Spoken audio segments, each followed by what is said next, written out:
China, nakaranas na naman ng matinding sakuna, niyanig at marami ang nasawi. Nakaranas ng malakas na lindol ang Tibet, isang rehiyon ng China na kilala sa matataas na bundok, natural na kapaligiran.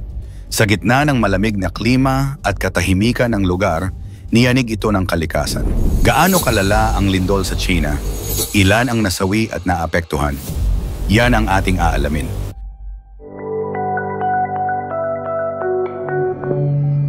Noong Enero 7, 2025, niyanig ng isang malakas na lindol ang rehiyon ng Tibet sa China, particular sa paligid ng banal na lungsod ng Shigatse. Ang sakunang ito ay nagdulot ng malaking pinsala at pagkawala ng buhay na nag-iwan ng matinding epekto sa mga apektadong komunidad.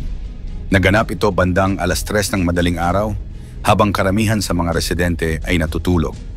Ang epicenter ay nasa ilalim ng lupa, malapit sa isang mabundok na lugar na nagdulot ng pagguho ng lupa at mga bitak sa kalsada. Ang pagyanig ay naramdaman din sa mga karatig bansa tulad ng Nepal, Bhutan at India. Ang lindol ay nagdulot ng matinding pinsala sa maraming gusali at kalsada. Apektado ang mga tradisyonal na bahay ng mga lokal na Tibetan at ilang monasteryo ang nagtamo ng bitak sa kanilang mga pader. Ayon sa mga ulat, halos 3,000 bahay ang gumuho at mahigit 1,000 ang nasira na nag-iwan sa maraming residente ng kawalan ng tirahan. Ang mga tulay at kalsadang nagdudugtong sa mga liblib na lugar ay nasira rin na nagpapahirap sa relief operations.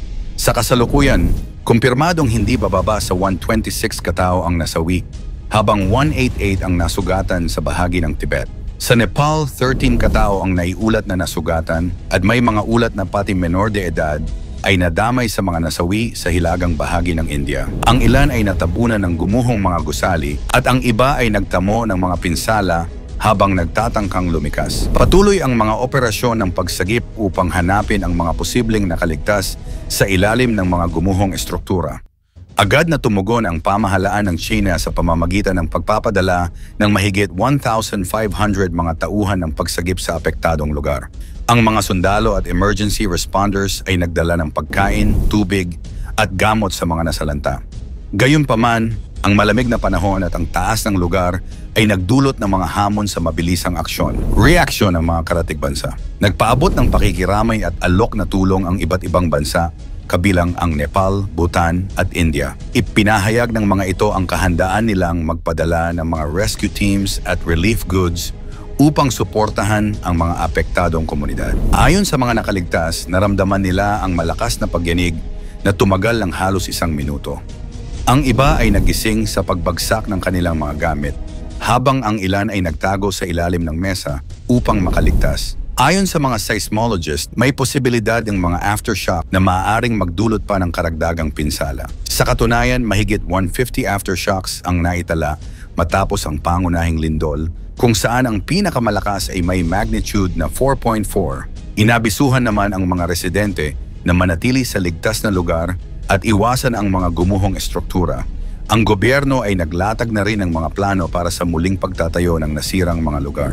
Ang lindol ay nagdulot ng malaking epekto sa kabuhayan ng mga tao sa Tibet. Maraming negosyo ang tumigil sa operasyon at ang turismo sa rehiyon ay maaaring maapektuhan ng matagal.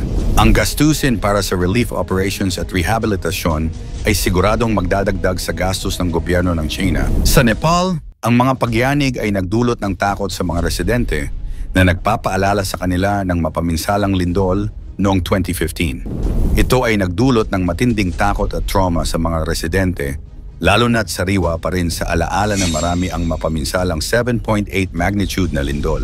Ang kalamidad noong 2015 ay pumatay ng humigit kumulang 9,000 katao, nasira ang mahigit 600,000 bahay, at iniwang lubos na apektado ang milyon-milyong tao sa bansa.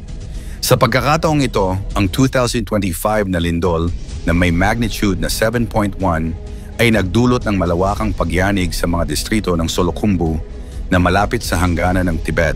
10 bahay ang napaulat na nasira at 1 ang ganap na gumuho ayon sa Nepali Ministry of Home Affairs.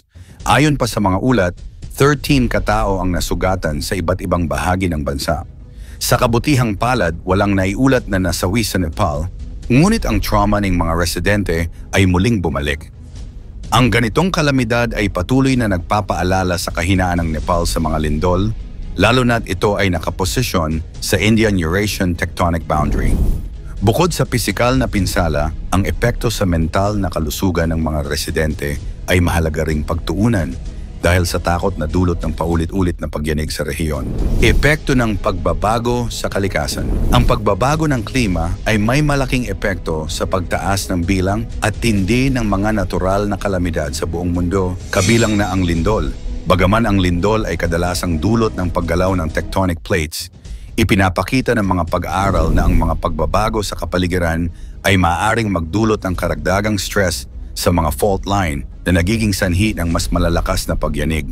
Partikular na tinutukoy ng mga eksperto ang melting ng glaciers sa Himalayas bilang isang salik.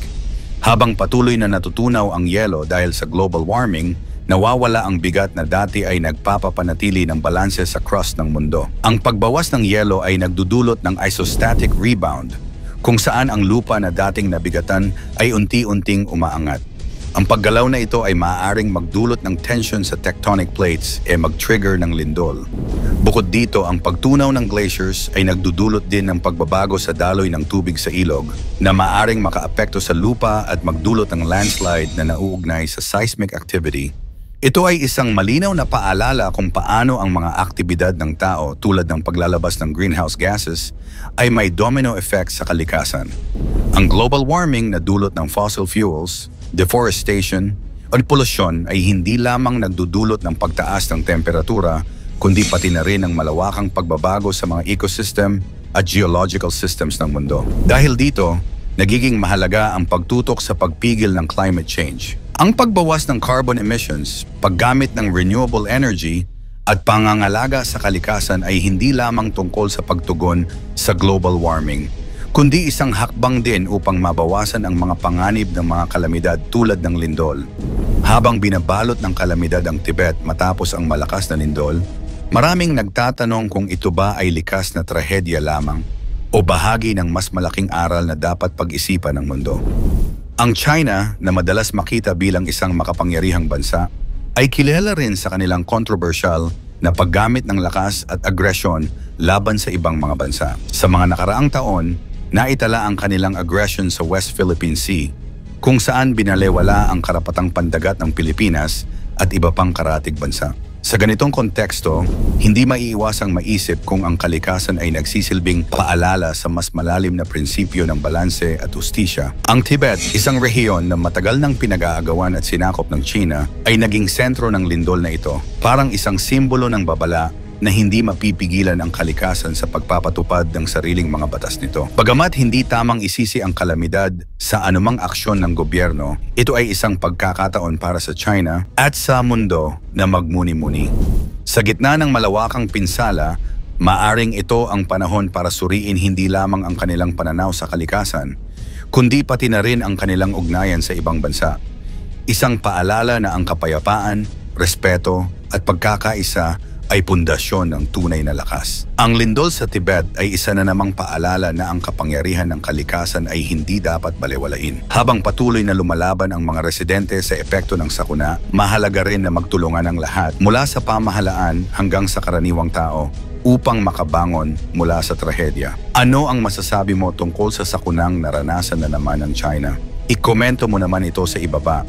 Huwag kalimutang mag-like at i-share mo na rin sa iba. Maraming salamat at God bless.